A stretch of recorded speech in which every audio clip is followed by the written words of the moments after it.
Le débat entre efficacité et sécurité fait son retour dans les aéroports européens. Bruxelles est revenue sur son approbation des scanners C3 de nouvelle génération pour le contrôle des bagages. À partir du 1er septembre, les aéroports devront revenir au modèle à rayon X qui exige que les appareils électroniques et les contenants de liquide de plus de 100 ml soient retirés des valises. Les réactions des passagers interrogés sont mitigées. El sistema de ahora de no tener que sacar líquidos y demás, pues me facilita bastante la entrada al aeropuerto y puedo ir con 20 minutos menos de antelación, ¿no? The new machines that they added, where you don't have to take everything out, is very convenient because you just keep everything inside and you just go right through. It's faster. I like the security of going through the checkpoint, so I don't mind it if it takes another 10 minutes. It's nice.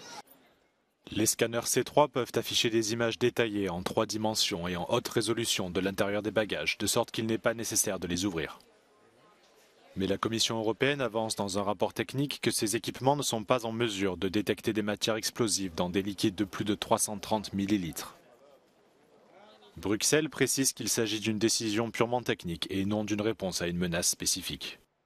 Les aéroports européens ont investi des sommes importantes dans cette nouvelle technologie, plus difficile à entretenir que les scanners traditionnels et jusqu'à 8 fois plus coûteuse.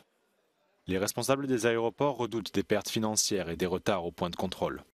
Olivier Jankovec, directeur de ACI Europe qui représente les intérêts des aéroports européens, affirme que la sécurité est au premier rang des priorités et que les aéroports respecteront pleinement la nouvelle restriction. Il affirme cependant que les premiers aéroports à avoir investi dans les scanners C3 seront lourdement pénalisés sur le plan opérationnel et financier.